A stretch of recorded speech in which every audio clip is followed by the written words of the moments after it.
কাকরাইল মোড় থেকে পল্টন, রাজধানীর ব্যস্ততম সড়কগুলোর একটি। প্রতিদিন হাজারো মানুষের চলাচল এই পথে। যানজট নিয়ন্ত্রণ, পথচারীদের নিরাপত্তা আর নানা প্রয়োজনে সার্বক্ষণিক দায়িত্ব পালন করেন ঢাকা মহানগর পুলিশের সদস্যরা।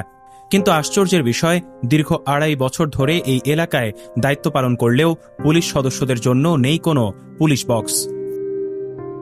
রোদ বৃষ্টি উপেক্ষা করে সড়কের পাশেই দাঁড়িয়ে দায়িত্ব পালন করতে হচ্ছে পুলিশ সদস্যদের। নেই নিয়মিত বসার ব্যবস্থা, নেই বিশ্রামের জায়গা, এমনকি জরুরি প্রয়োজনেও ব্যবহার করার মতো নিজস্ব ওয়াশরুম নেই তাদের। ফলে দীর্ঘ সময় দায়িত্ব পালন করতে গিয়ে নানা ধরনের ভোগান্তিতে পড়তে হচ্ছে আইনশৃঙ্খলা রক্ষাকারী বাহিনীর এসব সদস্যকে। সংশ্লিষ্টদের সঙ্গে কথা বলে জানা গেছে, দীর্ঘদিন ধরে এভাবেই কাকরাইল মোড় থেকে পল্টন এলাকার গুরুত্বপূর্ণ পয়েন্টগুলোতে দায়িত্ব পালন করে আসছেন তারা। যানবাহন নিয়ন্ত্রণের পাশাপাশি পথচারীদের সহযোগিতা, হারিয়ে যাওয়া মানুষকে সহায়তা কিংবা নানা অভিযোগেও তাৎক্ষণিক সাড়া দিতে হয় তাদের। কিন্তু সেবা দিতে গিয়ে যারা নিজেরাই মৌলিক সুবিধা থেকে বঞ্চিত, তাদের কর্মপরিবেশ নিয়ে উঠছে প্রশ্ন। পুলিশ সদস্যদের দাবি, একটি ছোট পুলিশ বক্স বা স্থায়ী দায়িত্ব কেন্দ্র থাকলে দায়িত্ব পালন আরও সহজ হবে।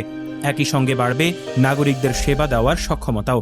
আসলে আমরা যারা ডিএমপিতে কর্মরত আছি, আমাদের আসলে সমস্ত জায়গায় ভালো একটা বসার সুব্যবস্থা নাই এবং আমরা বিভিন্ন সময় রাস্তাতেই আমাদের থাকতে হয়, ধুলাবালুর সাথে থাকতে হয় এবং আমরা নিরবিচ্ছিন্নভাবে মাননীয় পুলিশ কমিশনার স্যারের নির্দেশ মোতাবেক আমরা ঢাকা নগরবাসীকে সেবা প্রদান করে থাকি। এবং আমরা সবসময়ই চাই যারা আমরা ডিএমপিতে চাকরি করি যেন ঢাকা নগরবাসী যারা আছেন তারা যেন আমাদের দ্বারা নিরবিচ্ছিন্ন সুযোগ সুবিধা যতটুকু আইনে আছে এবং যতটুকু সেবা আছে আমরা তাদেরকে সেবা প্রদান করে থাকি। আসলে ওরকমের কোনো বিশ্রামের কোনো সুযোগ হয় না। যেখানে যেখানে আসলে বসার ব্যবস্থা নাই সেখানে আমাদেরকে দাঁড়িয়েই বিশ্রাম নিতে হয়। ওয়াশরুমের ব্যাপারটা যদি বলি, তাহলে ওয়াশরুমে দেখা গেল আমরা যেখানে ডিউটি করি সেখানে যদি আশেপাশে যদি কোনো ব্যাংক থাকে সেখানে ব্যাংকে যেতে হয়, বা যদি কোনো ব্যাংকের ফাস্ট ট্র্যাক থাকে সেখানে ওয়াশরুমে তাদেরকে রিকোয়েস্ট করে যেতে হয়। এছাড়া আসলে সব জায়গায় ওয়াশরুমের ব্যবস্থা নাই।